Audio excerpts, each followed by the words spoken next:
कि जो अभी तक नहीं आए उनसे मेरा निवेदन है कि आप लोग शीघ्र आने का कृपा करें। समय जी पंचासी हो चुके हैं। आप लोगों से आग्रह है कि ऐसा शुभ अवसर को समय गंवाए ना, अधिक से अधिक हरि राम यही हरि राम यही हरि राम यही हरि राम यही हरि राम यही हरि राम यही हरि राम यही जग के मंगल की आरती पापियों पाप से है श्री भागवत भगवान की है आरती पापियों पाप से है मधुर बोल सतपंथ बोल सन्मार्ग सिखाने वाला है बिगड़ी को बनाने वाला है मधुर बोल सतपंथ बोल सन्मार्ग सिखाने वाला है बिगड़ी को बनाने वाला है मधुर बोल सतपंथ बोल सन्मार्ग सिखाने वाला है बिगड़ी को बनाने वाला है श्री राम श्याम यही श्री राम यही घनश्याम यही प्रभु की महिमा की आरती पापियों पाप से आरती श्री भागवत भगवान की आरती पापियों पाप से आरती श्री भागवत भगवान की आरती पापियों पाप से पापियों को पाप से है पापियों को पाप से है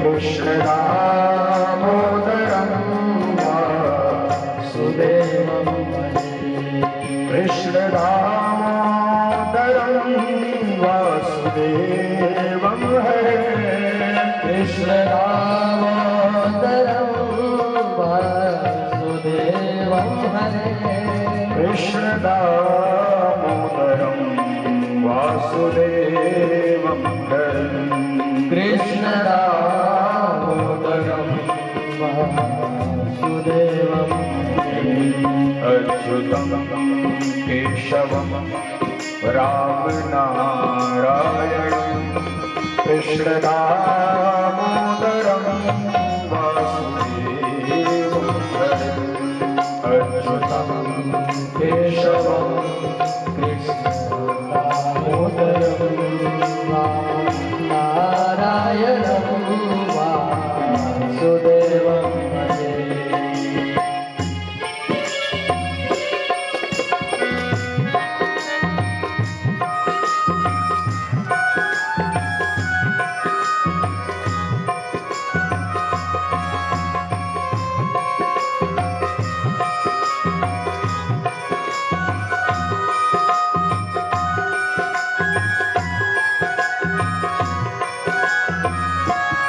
श्रीधरं माधवं गोपिका वल्लभं श्रीधरं माधवं गोपिका वल्लभं श्रीधरं माधवं गोपिका वल्लभं श्रीधरं माधवं गोपिका वल्लभं जानकी नायकं रामचन्द्रं भजे जानकी नायकं रामचन्द्रं अच्युतं केशवं राम नारायणं कृष्ण दामोदरं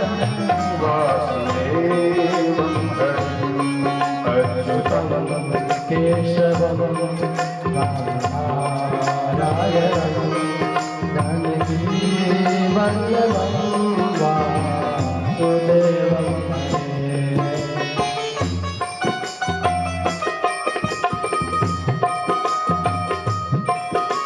और अगर उनकी आवाज से करो भैया, ऐसी आवाज आ रही है।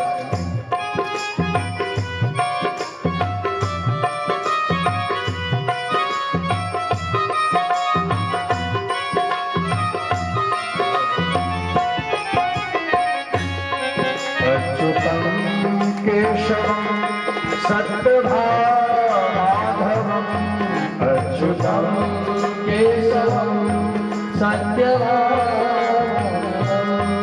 अच्युतं केशवं सत्यभामा। श्रवण करने का हम लोग को सौभाग्य प्राप्त हो रहा है।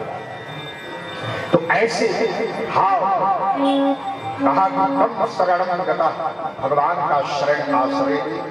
इसलिए हम लोग जब दीक्षा देते हैं संत चक्र, तो ये नहीं कहते हैं कि तुम मेरे शरण में आ जाओ। ठाकुर जी को जब संत चक्र से चित्रांकित करके और उसके नाम के द्वारा देवी और भगवान का नामकरण करते हैं और उसको भगवान के शरण में रखते थे, यानी साष्टांग पूरे आष्टांग से उनको समर्पित करके भगवान को सर पे रखते और क्या करते हैं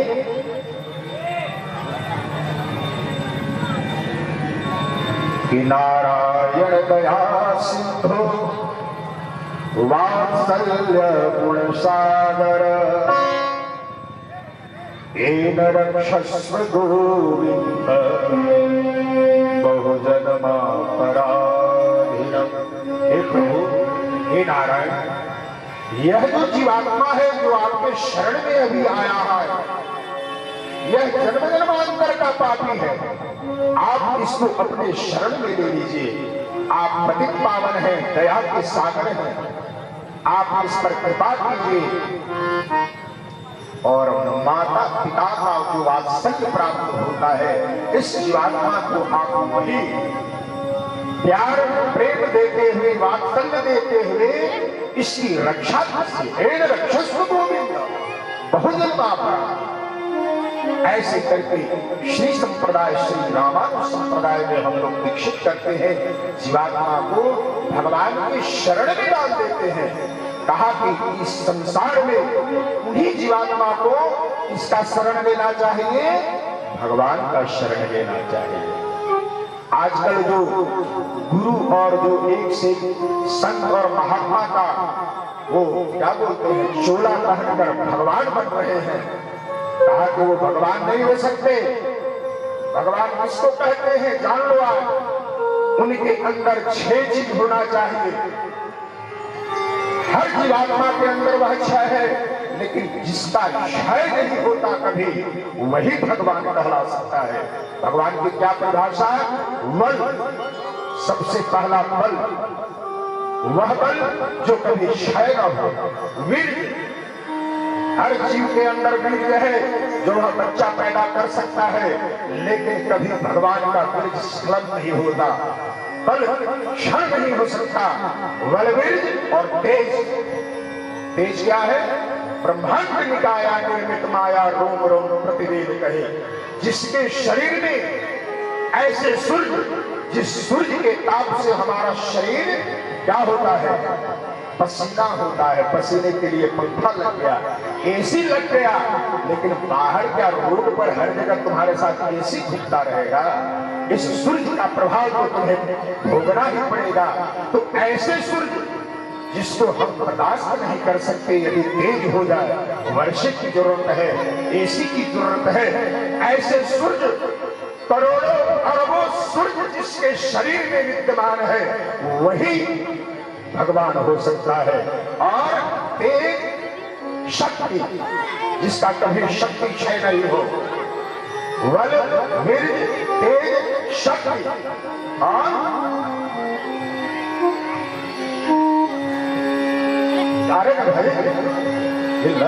बल, वीर्य, तेज, शक्ति और पांचवा बलवीर तेज शक्ति, ऐश्वर्य, जिसका ऐश्वर्य कभी खत्म ना हो इस संसार से, ऐसे जिसके अंदर ये 6 प्रकार की शक्तियां हैं, वही भगवान हो सकता है। हमारा बल क्या है? हम 5 किलो उठा सकते हैं, 50 किलो की क्षमता नहीं है। जो 50 किलो उठाएगा उसके सर पे यदि हम 100 किलो रख देंगे तो उठा नहीं सकता। लेकिन भगवान जब अवतार लिए, गोवर्धन पर्वत को उठाने की क्षमता जिसमें हो वही भगवान कहला सकता है, दूसरे में क्षमता नहीं है। उस अवस्था में केवल कानी उंगली पर हम यदि पत्थर किसी को 5 किलो ले जाने वाला है और उसको 50 किलो दे देंगे, 50 छोड़ो ना, 20 किलो दे दे और कहेंगे चलो यहां से नई बाजार, नहीं ले जा सकता। तो बल कहां है, शक्ति कहां? ऐसी 6 जो शक्तियां हैं वह जिसके अंदर हो वही भगवान कहला सकता है। ऐसे अनर्गल भगवान के चक्कर में न पड़े, अपने भगवान के प्रति और इसी भगवान का आश्रय आपका कल्याणकारी होता है, यही बता रहे हैं। कृष्ण भक्ति परम श्रेयः शास्त्र सारस्य सैवहि प्रयोजनम सतो रक्षा कर्म सृष्ट्यादि लक्षणम। कहा कि भगवान का जीवात्मा जो जीव है वो आश्रय ले, भगवान की शरणागति करे, अन्य किसी की शरणागति न करे। और शास्त्र ही सार है, शास्त्र सारस्य, शास्त्र ही सार है। भगवान का जो भागवत है, जो वांग्मयी मूर्ति है, यही सार है संसार का, दूसरा नहीं। दूध से दही, दही से घी जो बनता है, यही दूध का सार होता है। अब घी से कुछ नहीं बनता, घी से पदार्थ होता है। तो कृष्ण भक्ति ही श्रेय, इसी में भक्ति करते हुए जो जीवात्मा भगवान की शरणागति करता है वही इस भवसागर से पार करता है। और अवतार का प्रयोजन, अवतार के द्वारा सबकी रक्षा भगवान करते हैं। 24 अवतार है। कौन सा? ध्यान से सुनिए, हाथ जोड़कर। कहा कि सर्वप्रथम हमने कहा था कि सनकादि ऋषियों का अवतार, दूसरा वाराह अवतार, जो भगवान जब पूरा संसार जलमग्न हो गया था, आवाज रिप्ले दिया है, साउंड वाला है, उनको नहीं सुनाई पड़ रहा है, रिप्ले डिस्टर्ब कर रहा है। वाराह अवतार आप सुन लीजिए। वाराह अवतार कब हुआ?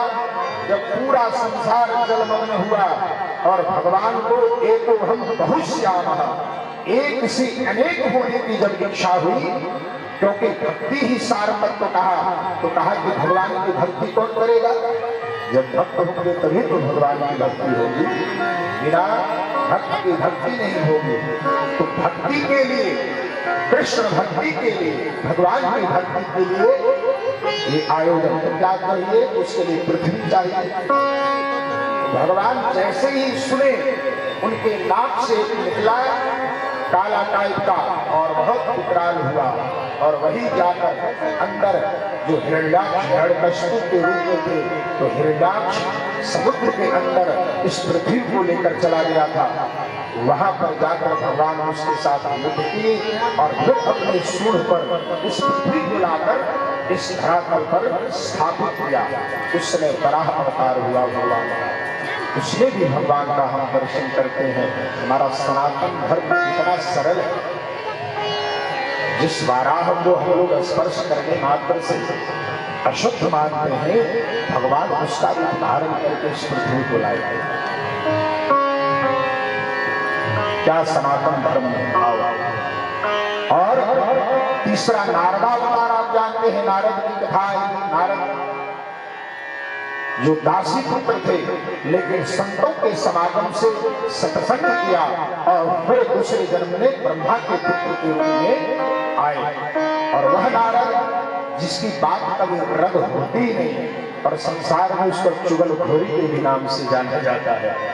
चुगली करते रहते हैं, इसलिए कई अवतार जो हुए या कोई भी घटना भगवान के साथ हुई वह नारद के चलते होती है। नारद कनखुस्ती करने में बड़ी तेज होती है, इसलिए नारद अवतार हुआ। और उसके बाद नर नारायण अवतार, जो बद्री नारायण गए होंगे वहां जो पहाड़ दिखता है, एक तरफ नर और नारायण के रूप में भगवान वहां तपस्या करते हैं। और कपिल अवतार हुआ और दत्तात्रेय अवतार। कपिल जी ये बहुत मीमांसा जाति के विद्वान अपनी माता को उपदेश दिया। दत्तात्रेय जी हुए जो अपने जीवन में 24 गुरु बनाया हुआ। कितने गुरु? 24 गुरु बनाने वाले दत्तात्रेय जी। उसके बाद भगवान का यज्ञावतार होता है। यज्ञेन यज्ञमय यंत्र देवा स्थान धर्माणि व्रतमान्या सन्ना देहनाकम महिमानः सजंत यंत्र पूर्वी साध्याः संति देवा। सिंह का मुख होने के कारण भगवान का नाम नरसिंह अवतार हुआ। 15वां वामनावतार। आप जानते हैं राजा बलि बहुत दानी थे, उसको कोई मतलब नहीं, साउंड डिस्टर्ब चल रहा है, बैठ कर सुनता नहीं, रिप्ले दे रहा है। वामनावतार भगवान छोटे से बालक के रूप में छत्र लिए हुए, कमंडल लिए हुए राजा बलि के 108वें यज्ञ में पहुंच गए और वहां शुक्राचार्य दान देने से मना किया तो उस समय इसी कुशा से उनका आंख फोड़ गई। एक आंख गुरु का फट गया तो कहा कि ऐसे गुरु को त्याग देना चाहिए जो दान तथा धर्म तीर्थ उन कर्मों को करने में अवरोध करे, रोके। ऐसे गुरु का एक आंख फुट जाता है भगवान की कृपा से। तो ऐसे वामनावतार हुआ जिसमें शुक्राचार्य को दंड मिला, राजा बलि को दान करने से रोका। परशुराम अवतार आप जानते हैं, 12 बार क्षत्रियों का उन्होंने नाश किया था, जो भगवान के ही विशेष अवतार माने गए। उसके बाद व्यासावतार, जो हमारे व्यास जी हुए, जिनके द्वारा संसार में जितनी भी कथाएं सुनते हैं, एक दाने इशारे में विषय शौनक आ गया। चाहे सत्यनारायण भगवान की कथा हो, चाहे भागवत की कथा हो, सभी व्यास के रूप में या स्वयं भगवान उस रूप में आकर और इन शास्त्रों का किया रचना। और उसके बाद रामावतार आप जानते हैं, जब दशरथ जी के चिंतन से ये चारों पुत्र की उत्पत्ति हुई है। और फिर बलदेव भगवान का अवतार हुआ, जो संकर्षण करके वसुदेव देव की जब जेल में थे, भगवान स्वयं अपनी माया को आदेश देकर कहा कि हमारे रोहिणी माँ के गर्भ में हमें स्थापित कर दो बलराम जी को। तो शेष भगवान के रूप में बलदेव का अवतार हुआ। और उसके बाद प्रधान अवतार जो कृष्ण अवतार है, जो द्वापर में विशेष करके उनकी चर्चा वृंदावन में किया, जिसकी हम कथा वामई मूर्ति श्रवण कर रहे हैं। उसके बाद फिर श्री हरि का अवतार हुआ है, फिर हंसावतार हुआ। हंसोपदेश बड़ा ही प्रमुख है, जिसके श्रवण मात्र से जिसको पुत्र की प्राप्ति नहीं होती है, यदि हंसोपदेश इन कथा के अंतर्गत जो 5-6 अध्याय है उनको श्रवण कर ले, पाठ कर ले, तो पुत्र की प्राप्ति होती है। और फिर बुद्धावतार, जो बौद्ध धर्म का बहुत प्रचार भगवान ने स्वरूप में किया। और फिर 24वां कल्कि अवतार।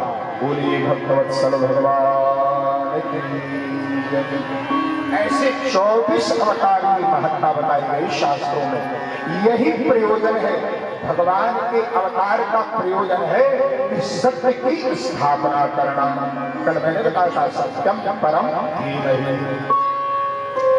अब कहते हैं कि भागवत के 4 अक्षर होते हैं, उन भागवत के अक्षरों को एक भाव में कहा, हा शब्दः कीर्ति वचनो, बहुत कर रहा है। ग शब्दो ज्ञानवाचकः सर्वेष्ठ वचनो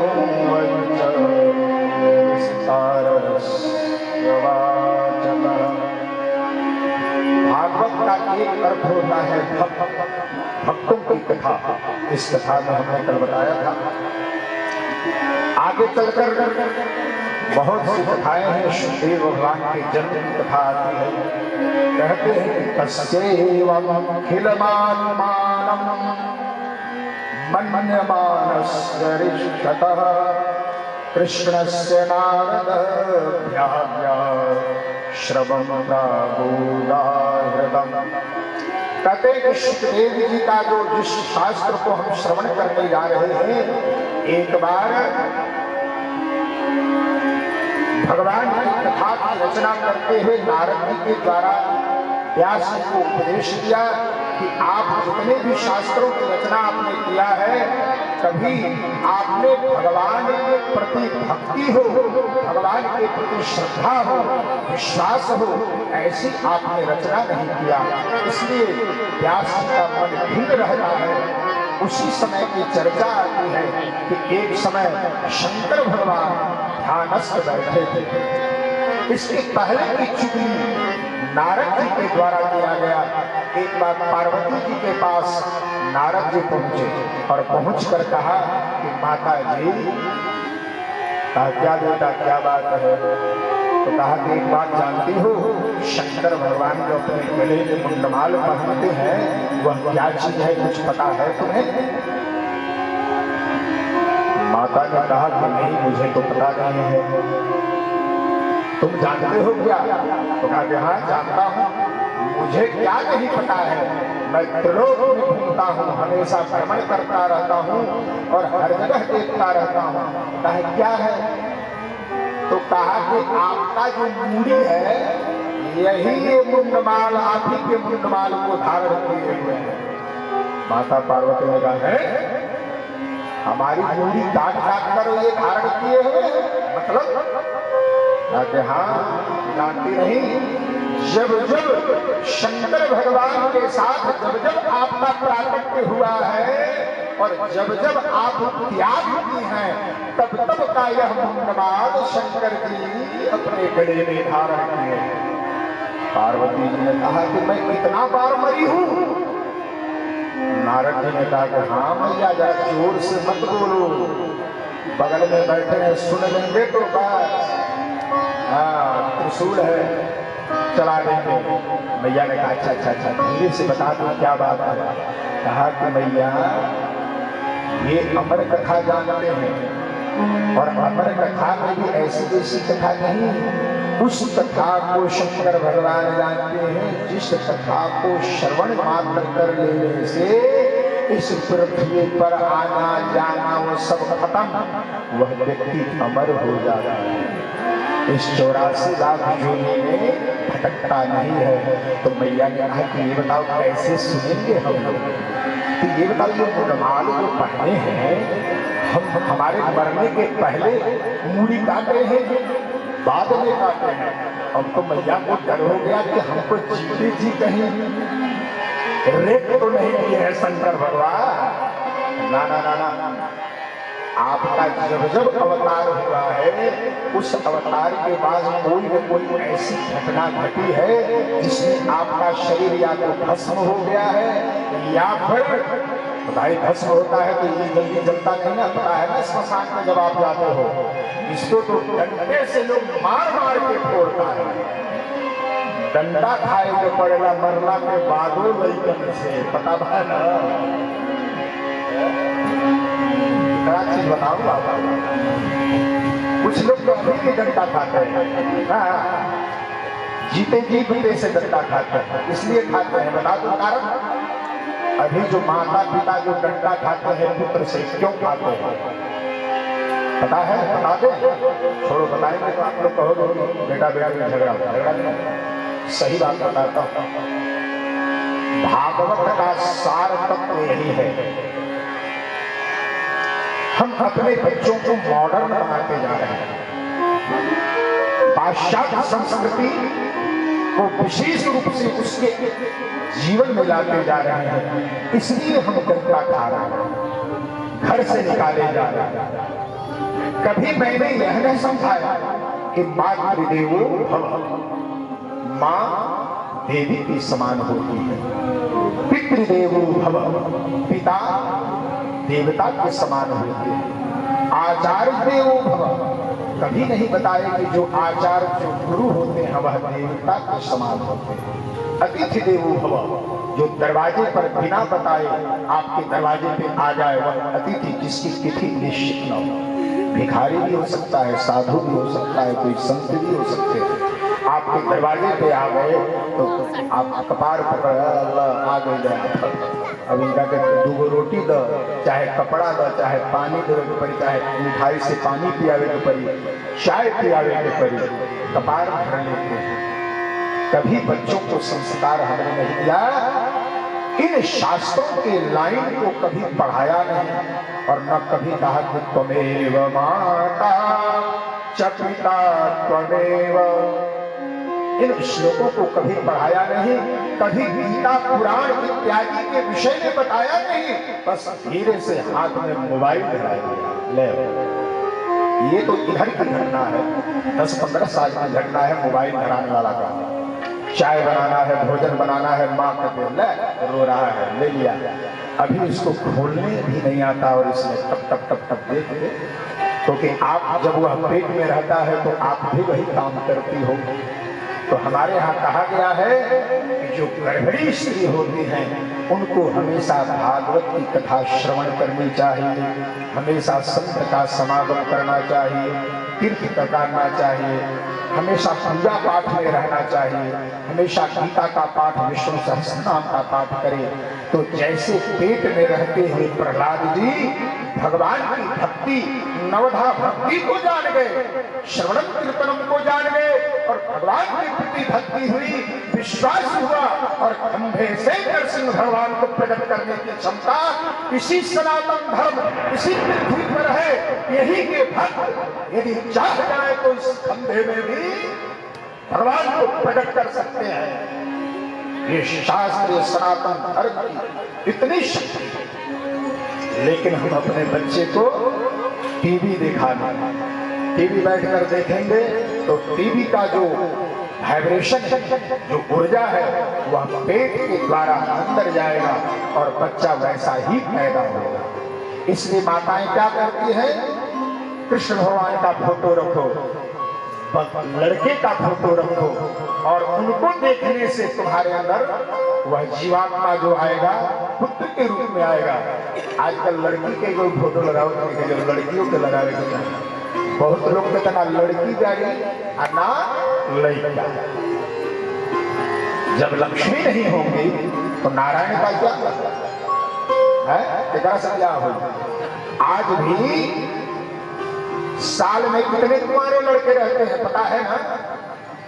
आज भी लड़कों की कमी होने के कारण, लड़कियों की कमी होने के कारण आज भी लड़के 1008 की 9, अब संख्या मैं पूरा नहीं बता सकता, बदल रहा है कुछ कुछ। अभी भी हर साल इतने लड़के अविवाहित रहते हैं लड़की के बगैर। ठीक है, पुत्र की आवश्यकता होती है। पुण्य नाम नरक से, पुत्र का मतलब पुण्य नाम, एक नरक का नाम है पुण्य नाम नरक। उन नरक से जो मुक्ति प्रदान कराता है उसे पुत्र कहते हैं। लेकिन आज तो पुत्र को जन्म ले नहीं रहे हैं, आज तो मोबाइल जन्म ले रहा है। जन्म लिया और मोबाइल धरा दिया, लगा कार्टून इत्यादि देखने, न कृष्ण के विषय में जानता, न राम के विषय में, न माता न पिता के विषय में जानता। सब प्रतिष्ठित संस्कृतम संस्कृतिस्तथा। इस भारत की पहचान दो ही से है, एक संस्कृत भाषा जिसमें सारे वेद पुराण, सारे प्रमाण हमारे शास्त्र हैं और हमारी संस्कृति, हमारा धर्म कहता है। इन शास्त्रों को शास्त्र का सार्थक यही है। हमारे जीवन में ऐसा परिवर्तन आना चाहिए। गंगा हमारी माँ है, गौ हमारी नारायण नारायण नारायण नारायण लक्ष्मी नारायण नारायण नारायण लक्ष्मी नारायण नारायण नारायण लक्ष्मी नारायण नारायण नारायण लक्ष्मी नारायण नारायण नारायण नारायण नारायण नारायण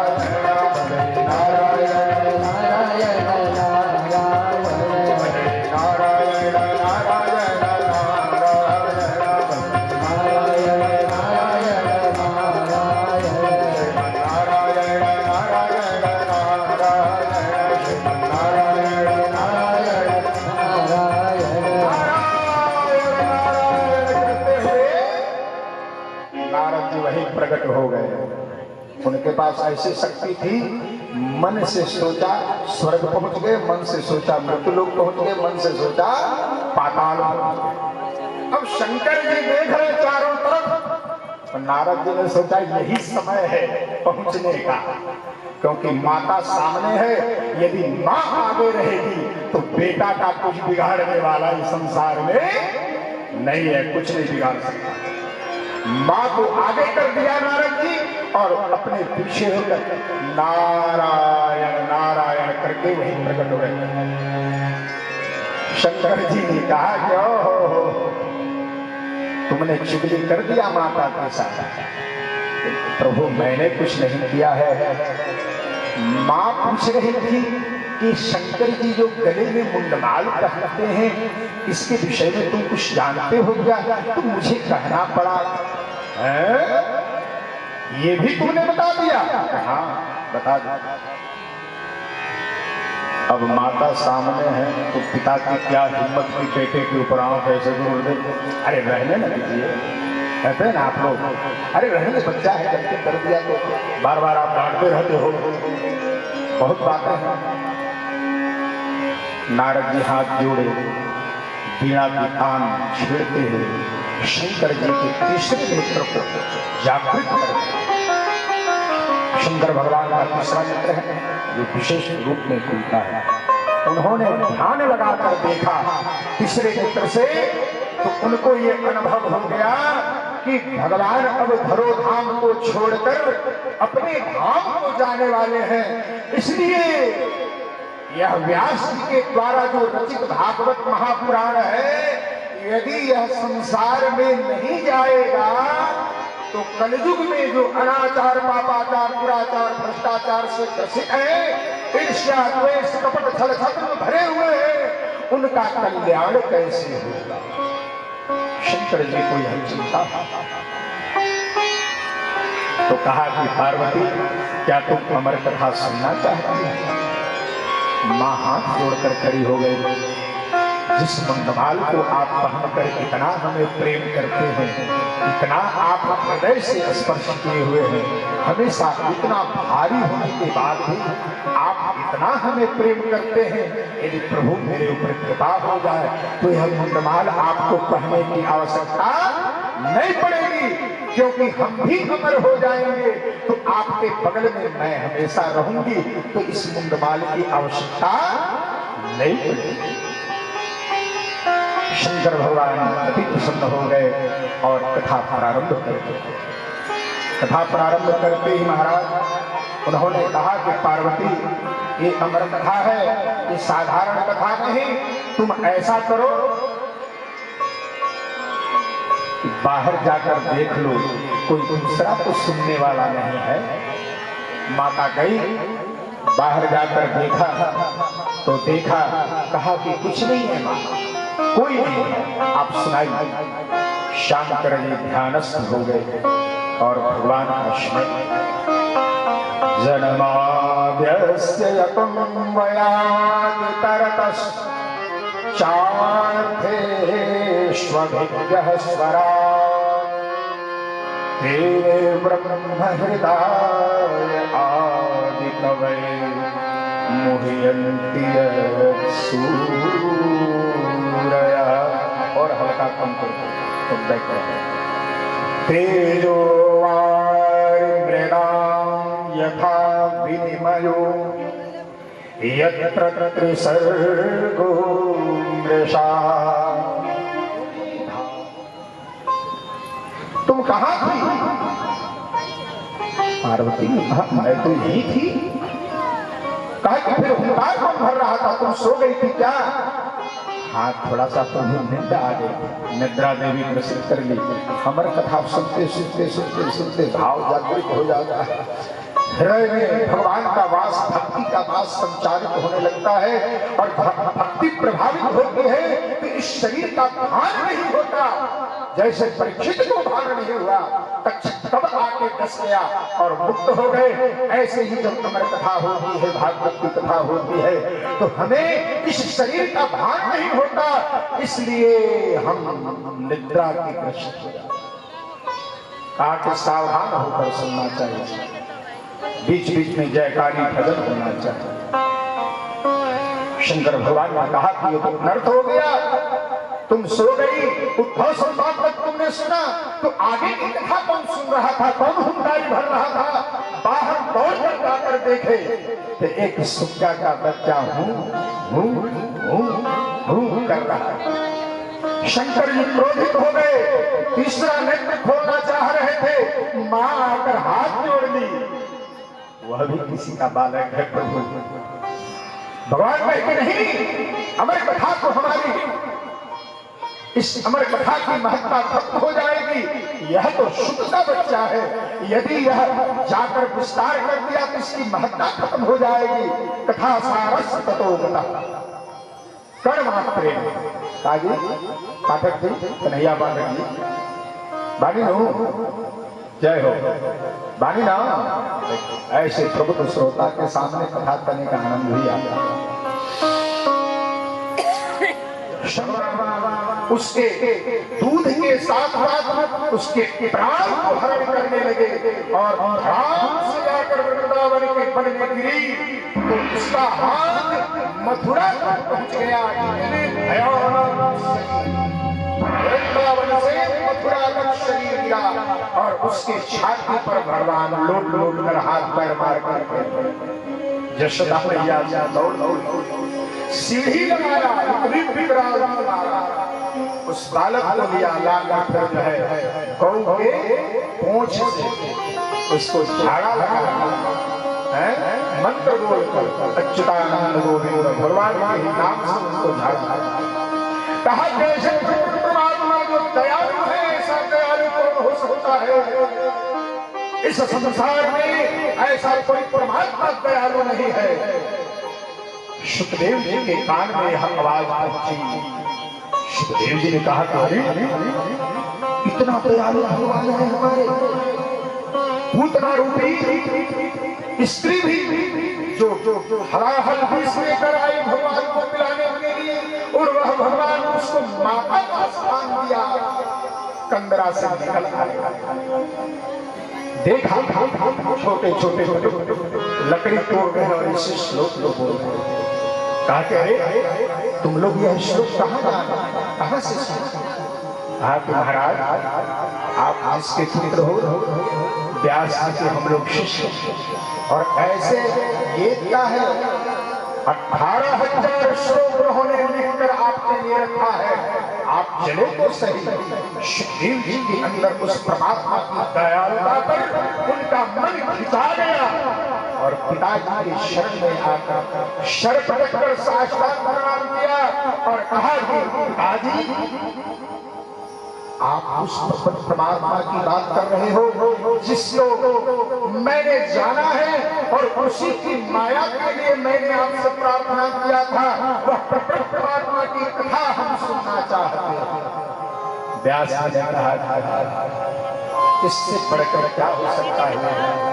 आश्रम पर बैठे उसी समय सुखदेव जी वहां व्यास जी के पास विराजमान हुए और उस समय इसी श्रमदभागवत महापुराण की कथा जो उन्होंने श्लोकबद्ध किया था सुखदेव जी को सुनाया और सुनाकर उनको कंठस्थ करा दिया। इसलिए कि उनको माया से मतलब नहीं था, संसार के चकाचौंध से मतलब नहीं था। वह जानते ही नहीं थे कि स्त्री और पुरुष क्या होता है, धन क्या होता है, ईर्ष्या द्वेष क्या होता है, अनाचार पापाचार को मतलब ही नहीं था, क्योंकि वह इस लोक धर्म से परे सारे श्लोकों को कंठस्थ और जाकर कंदरा में तपस्या करने लगे। लेकिन एक घटना घटी इसके पूर्व जब सुखदेव जी भाग रहे थे उस समय व्यास जी पीछे हे पुत्र रुक जाओ, हे पुत्र रुक जाओ, हे पुत्र रुक जाओ। जैसे राम जी हे खग हे मधुकर कर सभी से सीता की खोज कर रहे थे, वैसे ही उस समय व्यास जी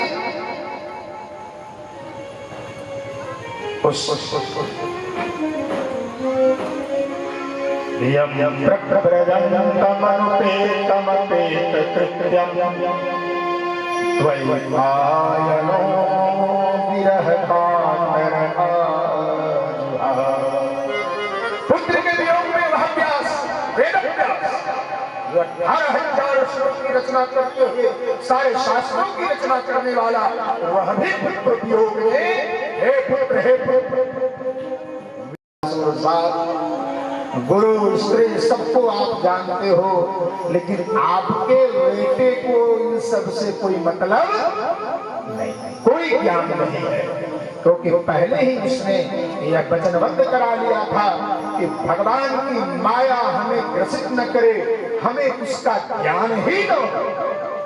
ऐसे शुकदेव आपके पुत्र गए, इसलिए हम लोग को लज्जा नहीं आई, उसको स्त्रीलिंग और पुल्लिंग से कोई मतलब नहीं, कोई चीज का ज्ञान नहीं। व्यास जी को बड़ा अनुभव हुआ, बड़ा सुख की अनुभूति, और उन्होंने अनुभव करते हुए उसी समय वहीं से लौट गए अपने आश्रम में। मेरा पुत्र इतना, उसको संसार से कोई मतलब नहीं, लेकिन पुत्र के प्रति इतनी करुणा था, उसके प्रति इतना वात्सल्यता था कि उनको ये लगता था कि मेरा पुत्र आकर मेरे आश्रम में रहे। आज जब पुत्र आया तो बहुत प्रसन्न हुए और पिंगला को बुलाकर कहा, देखो तुम्हारा पुत्र आ चुका है। माता ने आलिंगन किया, लेकिन सुखदेव जी को उससे कोई फर्क नहीं पड़ा। पिता ने आलिंगन किया, कोई फर्क नहीं पड़ा। ऐसे सुखदेव अवधूत जी का जन्म की कथा सूत जी शौनकादि ऋषियों को सुनाते हैं, और वही सुखदेव भगवान राजा परीक्षित जब प्रश्न किया है संतों से कि म्रियमान पुरुष को क्या करना चाहिए, ऐसे सुखदेव जी का वहां प्राकट्य होता है। बोलिए सुखदेव भगवान की जय। सुखदेव भगवान जब संतों के बीच में आते हैं, परीक्षित जी ने देखा, जानते हैं, सभी ऋषियों ने बताया कि आप व्यास जी के पुत्र हैं, इनके द्वारा आपका सब कल्याण होगा, इनके द्वारा आप भगवान की कथा श्रवण करोगे तो आपका कल्याण हो जाएगा। इन सब बातों को जानने के बाद राजा परीक्षित जी ने सुखदेव जी का पूजन किया है, वंदन किया है, और प्रश्न किया है कि हे प्रभु, आप बतावे म्रियमाण पुरुष को क्या करना चाहिए। इस पर सुखदेव जी अब यहाँ से कथा प्रारंभ करते हैं। हमें लगता है कि समय की अवधि हम लोग को इशारा कर रही है, 8:30 हो चुका है। आप लोग बहुत देर से बैठे हैं, कुछ भगवान की ऐसी कृपा हो रही है कि 5, 5:30 बजे के बाद ही कथा हम रखेंगे, क्योंकि उनकी भी इच्छा पूर्ति होनी चाहिए। देवताओं, आपके लिए बड़ा वर्षा की आवश्यकता है, ठंडी बहुत जोरी है, बड़ी पसीना हो रहा है। एसी में आप लोग कितना देर रहेंगे? हम तो पंखे वाले हैं, पंखे में रह रहे हैं। एक टेबल पंखा लगा है, उसी में हम सारे चेला चपाटी सब उसी का हवा लेते हैं। एक पंखा से ही काम हम वहाँ चला रहे हैं। बस वैसा एक पंखा लगा है, जिसको ज्यादा गर्मी होती है वहां पंखे के पास आ जाता है, पसीना छूट गया फिर चला जाता है। तो हम लोग, आप लोग एसी वाले हैं तो आपको भी कष्ट होता होगा। तो भगवान कहेंगे अमृत कथा, अमृत वर्षा के पहले जल की वर्षा हो, और वो जल की वर्षा करके सारे देवी देवता आपके ऊपर प्रसन्न है, हम मान कर चलना। कथा तो हमारी पूर्ण हो, अब क्या हो? कथा के पहले बारिश होना, और उसके बाद अभी तक बारिश आई क्या है? 3:00 पर शुरू हुई थी, 4, 4:30 बजे हमारी कथा का समय है। उसके पहले ही देवता लोग सब स्थिर हो गए, क्योंकि उनको भी ये कथा मिलनी नहीं। सुधा कुंभम देवास्तत्र समागम। जिस समय सुखदेव जी जब कथा सुन रहे हैं, जब सुनाने के लिए उद्धृत हुए परीक्षित को, तो सारे देवता अमृत का कलश लेकर आए और कहा है, हे प्रभु, इस अमर कथा को हमें सुना दे, और इस परीक्षित को, इस अमृत को, स्वर्ग वाले अमृत को तरका दिया सुखदेव जी। इतनी महत्ता है इस श्रीमद् भागवत महापुराण की अमर कथा था। तो देवता भी सुन रहे हैं, यहाँ तो सब देवता हैं, साक्षात हमारे गंगा महारानी भर विराजमान है। इनसे बड़ा तुम प्रमाण है हमारे शास्त्रों में ये सारे। जिन चरण से निकली सुरसरी शंकर जटा समाई, जटा शंकरी नाम पड़ो है, त्रिभुवन ताप आई। इसी मृत्युलोक में भगीरथ ने तपस्या किया, उसी मनु और शत्रुता के द्वारा जो यह सृष्टि हुआ, जो मैथुनी सृष्टि हुआ, सुखदेव जी की सृष्टि हुई तो निकल गए। ऐसे ही ब्रह्मा जब सृष्टि कर रहे थे, सारे लड़के जितने 1001 लाख तक उन्होंने सृष्टि किया, सबके सब अवधूत बनकर तपस्या करने निकल जाते थे।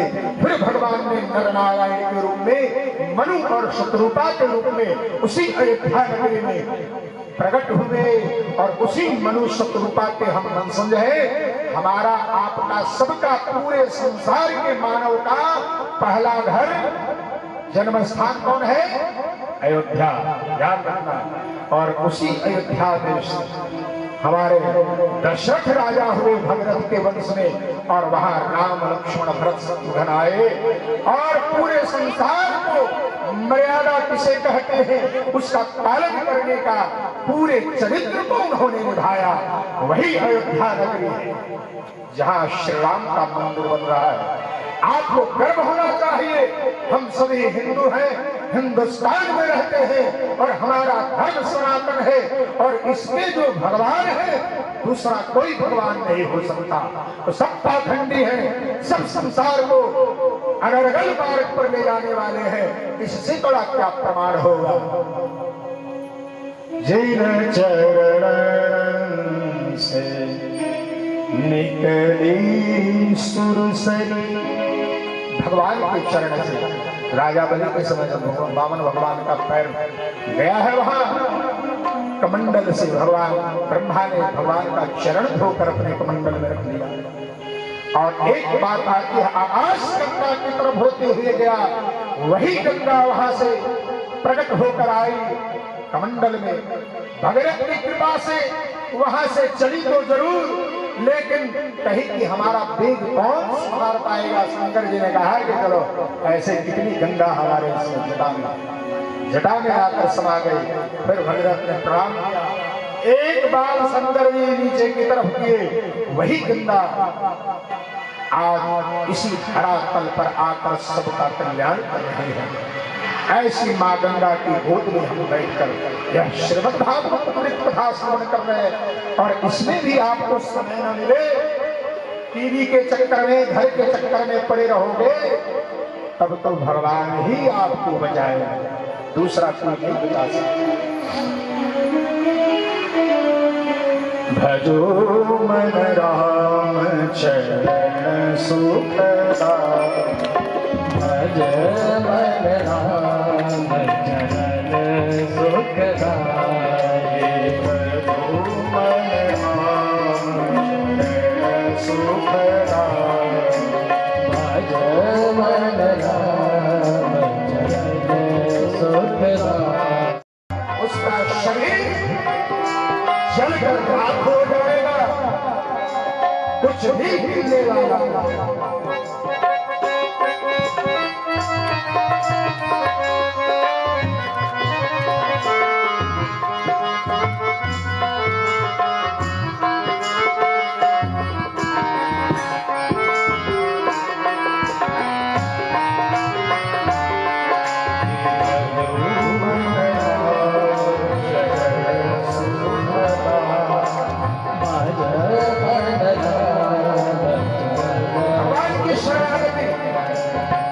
भगवान का जो चरण पकड़ लिया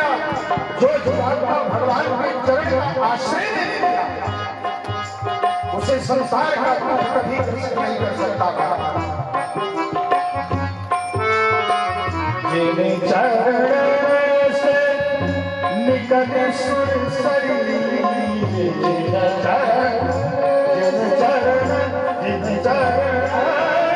से निकली सुरसरी, शंकर जटा समाई।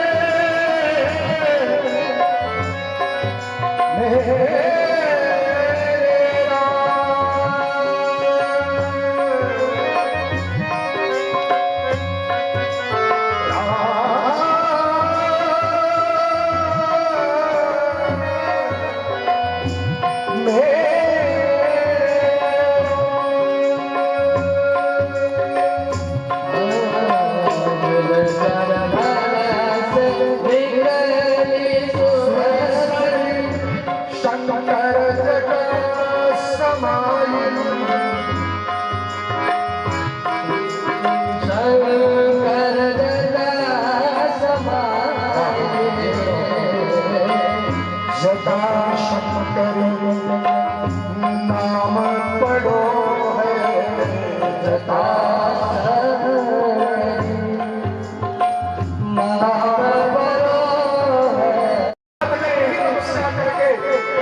इस संसार खिलाया अपने पितरों को, तो परम बनाया। हम आप सभी की कल्याण करिए इस माँ गंगा को इस धरातल पे लाया। गंगा का दर्शन कराओ। गंगा गंगा जी का स्नान कराओ। त्रिभुवन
की